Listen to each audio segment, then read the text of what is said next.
राधे राधे, जय श्रीमन नारायण, हरे कृष्णा। कैसे हैं आप लोग? आशा करती हूँ कि श्री हरि की कृपा आप सभी पर बनी रहे, आप सभी स्वस्थ हो, अच्छे हो। इसी कामना के साथ आज हम जानेंगे कि क्या सूर्य को जल चढ़ाने से हमें किस किस फल की प्राप्ति होती है। तो आइए जानते हैं।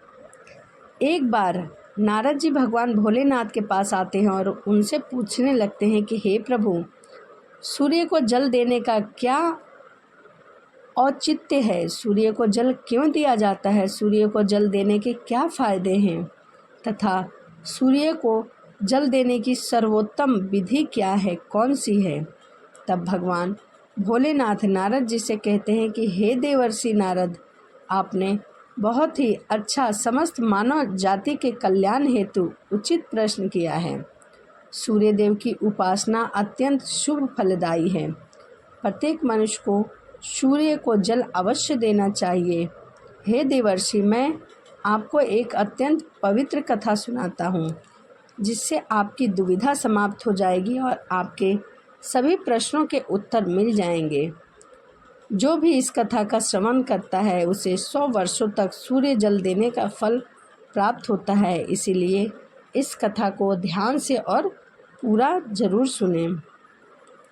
भगवान भोलेनाथ ने सूर्य देव की महिमा का वर्णन करने के लिए नारद जी को एक अत्यंत पवित्र और सुंदर कथा सुनाई। इस कथा में सूर्य को जल देने की सही विधि और अत्यंत शक्तिशाली सूर्य मंत्र के बारे में बताया। तो आइए हम जानते हैं कि वह क्या है। भगवान शंकर कहते हैं कि हे देवर्षि नारद, प्राचीन काल की बात है। मध्य देश में एक अत्यंत प्राचीन शोभ्यमान नगरी थी। उस नगरी में एक ब्राह्मण मनोहर अपनी पत्नी पद्मावती के साथ निवास करता था। मनोहर शास्त्र में बहुत ही परंपरागत था, किंतु उसने अपने ज्ञान का कभी भी सदुपयोग नहीं किया था। केवल धन कमाने के लिए ही मनोहर ने अपने जीवन में सभी दान और धर्म किए थे, कभी सूर्य को अर्घ नहीं दिया था। वह अत्यंत स्वार्थी और दंभी स्वभाव का व्यक्ति था। फिर एक दिन वह वन में जा रहा था तो एक विषैले सर्प के काटने के कारण मनोहर की मृत्यु हो गई। मृत्यु के बाद मनोहर को यम के दूत यमलोक लेकर गए। वहाँ यमराज ने मनोहर के पाप और पुण्य का मूल्यांकन किया और मनोहर को नरक में डाल दिया। मनोहर अनेकों वर्षों तक नरक में सजा भुगतने लगा और फिर उसे प्रायश्चित करने के लिए मनुष्य जन्म की प्राप्ति हुई। उसका दूसरा जन्म एक गरीब शूद्र के घर में हुआ।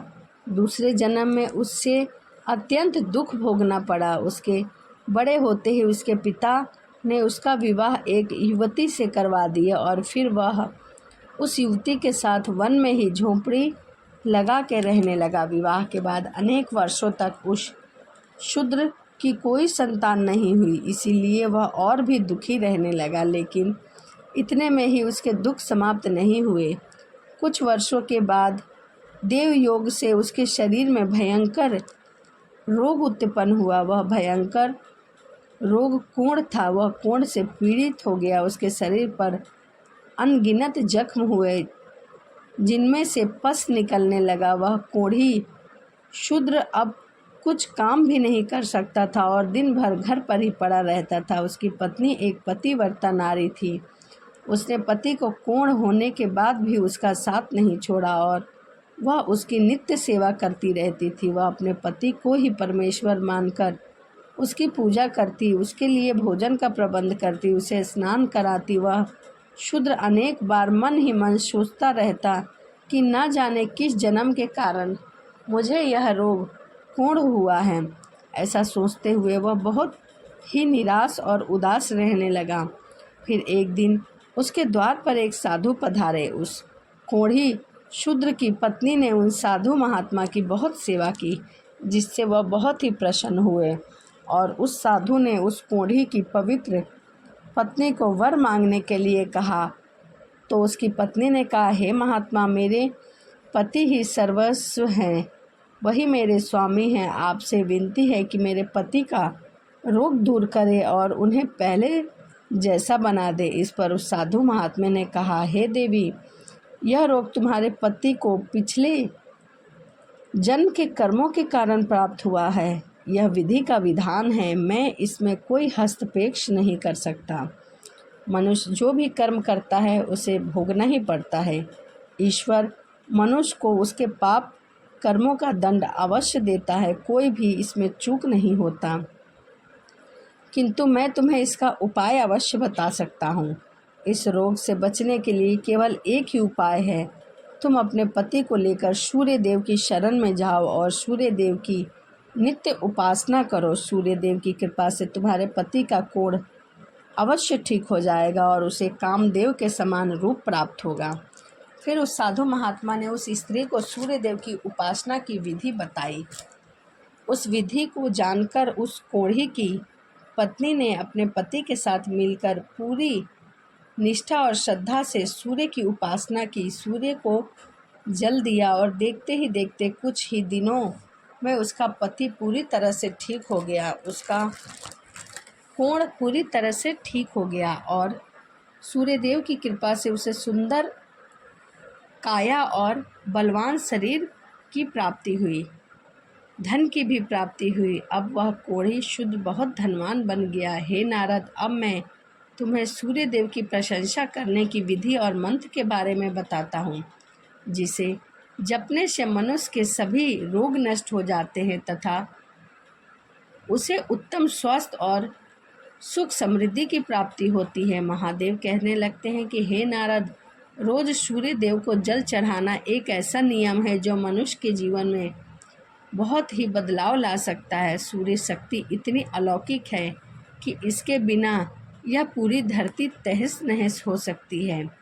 सूर्य देव का प्रकाश सकारात्मक इंद्रियां, संयम, ऊर्जा आदि के देवता हैं। सूर्य देव को मात्र जल चढ़ाने से सभी संकट दूर हो सकते हैं। संसार की हर परेशानियों का हल सूर्य देव के पास है। सूर्य देवता की उपासना करने से आत्मा की शुद्धि होती है और मनोबल बढ़ता है। सूर्य देव के समय सूर्य की किरणों से वातावरण पवित्र और सकारात्मक बन जाता है। यदि प्रतिदिन सुबह स्नान करके सूर्य देवता को मंत्रों का उच्चारण करते हुए जल चढ़ाएं तो इसके कई फायदे होंगे।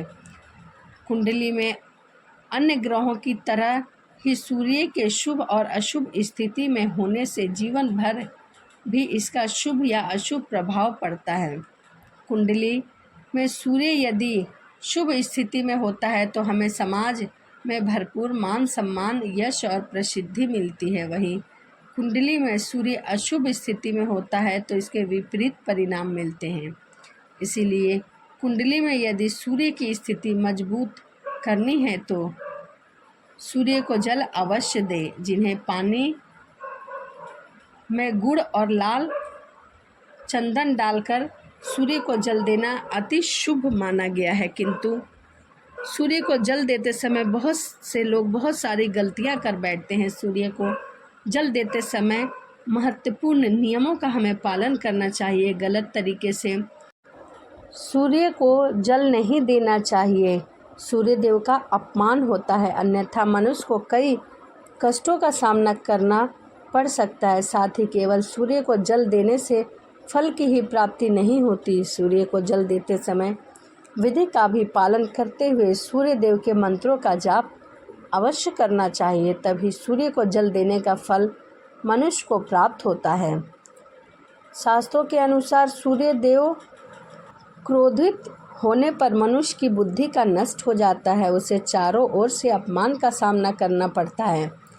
ऐसे व्यक्ति की आंखों की रोशनी चली जाती है तथा उसे खराब भोजन की प्राप्ति होती है। इसके फलस्वरूप व्यक्ति की विद्या नष्ट हो जाती है, उसकी स्मरण शक्ति कमज़ोर हो जाती है, पिता पुत्र के अकारण ही वाद विवाद होने लगता है। सूर्य देवता रूठ जाने पर व्यक्ति पर गलत असर होने लगता है, उसके हाथ से जाने अनजाने कई अपराध हो जाते हैं।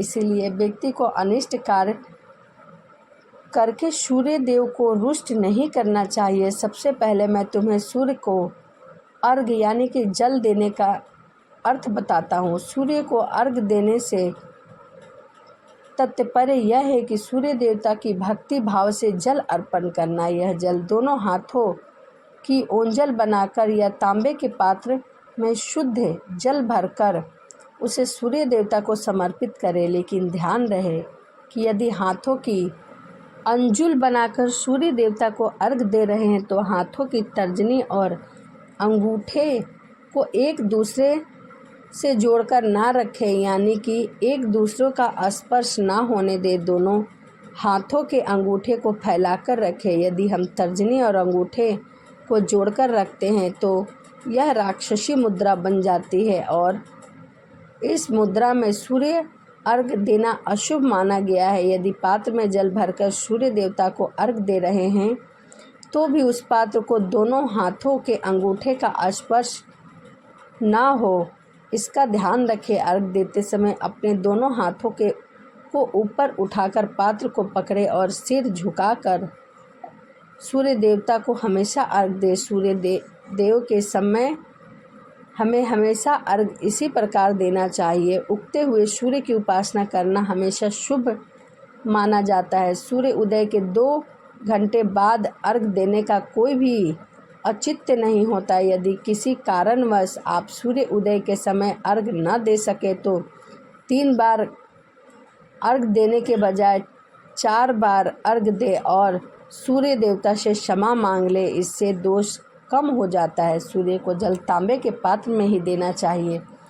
तांबा को सूर्य देव का प्रिय वस्तु माना गया है, इसीलिए सूर्य देव को जल देने के लिए केवल तांबे के ही पात्र का प्रयोग करना चाहिए। अन्य धातु के बने पात्रों से सूर्य को अर्घ देने का कोई लाभ नहीं होता। परमात्मा ने सूर्य को जगत में प्रकाश संचालन करने के लिए दिया है, अपने तेज से शरीर के ज्योति प्रदान करने तथा जठर अग्नि के रूप में अमाशय में अन्न को पचाने का कार्य सौंपा है। इसी कारण से तांबे के पात्र में रखे जल को पीने से व्यक्ति पेट से जुड़े रोगों से मुक्त हो जाता है।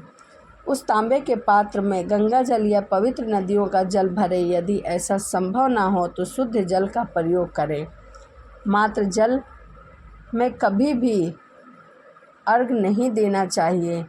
जल के पात्र में जल के साथ मुख्य रूप से कोई भी लाल फूल, लाल चंदन और अक्षत अवश्य डालें। आप चाहे तो इस जल में थोड़ा सा शहद, दूध या गुड़ इत्यादि भी मिला सकते हैं। सूर्य देव को अर्घ देने का सही समय तब होता है जब सूर्य की लालिमा आती है, अर्थात जब प्रातः काल में सूर्य लाल रंग का दिखाई दे तो उस समय अर्घ देना सर्वश्रेष्ठ फल देता है। यदि किसी मनुष्य ने सूर्य को अर्घ देने का संकल्प लिया तो यह संकल्प कभी नहीं तोड़ना चाहिए। जितने दिनों का भी संकल्प लिया हो उतने दिनों तक सूर्य को अर्घ अवश्य देना चाहिए। यदि संकल्प को पूरा नहीं कर सकते तो ऐसा संकल्प हमें नहीं लेना चाहिए, इससे सूर्य देव रुष्ट हो जाते हैं। भगवान शंकर ने सूर्य देव को जल देने का मंत्र बताया है, जिसका उच्चारण अवश्य ही करना चाहिए। वह मंत्र इस प्रकार से है: ओम सूर्याय नमः, ओम भास्कराय नमः, ओम रवियाय नमः, ओम दिवाकराय नमः, ओम सूर्याय नमः। इस मंत्र का उच्चारण करके सूर्य को जल देने से दरिद्रता का अंत होता है और व्यक्ति को सुख समृद्धि की प्राप्ति होती है। श्री कृष्ण कहते हैं कि हे वत्स, सूर्य देव की महिमा अपरंपार है और प्रतिदिन ही हमें उनका आभार मनाना चाहिए, परंतु मुख्य रूप से रविवार का दिन सूर्य देवता का दिन माना जाता है। इसलिए कुंडली से सूर्य दोष को दूर करने के लिए रविवार के दिन विशेष रूप से सूर्य देवता का उपवास करना चाहिए तथा उनकी पूजा करनी चाहिए, जिससे वास्तु दोष खत्म होते हैं। और सूर्य देव से संबंधित वस्तुओं का दान करना चाहिए। सूर्य देव से संबंधित वस्तुएं जैसे तांबा, गेहूं, गुड़, चंदन तथा पीले रंग के वस्त्र आदि, इन वस्तुओं का रविवार के दिन दान करने से व्यक्ति के सभी दुखों का अंत होता है। यदि व्यक्ति बीमार है अथवा घर में सूतक है या कोई अन्य समस्या है जिसके कारण वह सूर्य देव को अर्घ नहीं दे पा रहा है, तो इसके लिए शास्त्रों में मानस पूजा का भी प्रावधान किया गया है, अर्थात मानस का मतलब मन से की हुई सूर्य देव की पूजा। तो आप मन से भी सूर्य देव की पूजा कर सकते हैं। सूर्य देव पूर्व दिशा से होकर यदि किसी कारणवश सूर्य देवता दिखाई नहीं दे तो उनका मन ही मन स्मरण करके पूर्व दिशा की ओर मुख करके उन्हें अर्घ अवश्य देना चाहिए, लेकिन कभी भी सूर्य को अर्घ देने का संकल्प ना छोड़े। इस प्रकार से भगवान शंकर ने सूर्य देव को अर्घ देने की विधि बताई है और मंत्र भी बताया है। मैं आशा करती हूँ कि यह जानकारी, यह कहानी आपको अच्छी लगी होगी। यदि आपको यह कहानी अच्छी लगी है तो प्लीज़ कमेंट में राधे राधे लिखना ना भूलें। तो चलिए इसी के साथ वीडियो को समाप्त करते हैं और मिलते हैं अगली वीडियो में। राधे राधे, जय श्रीमन नारायण, हरे कृष्णा।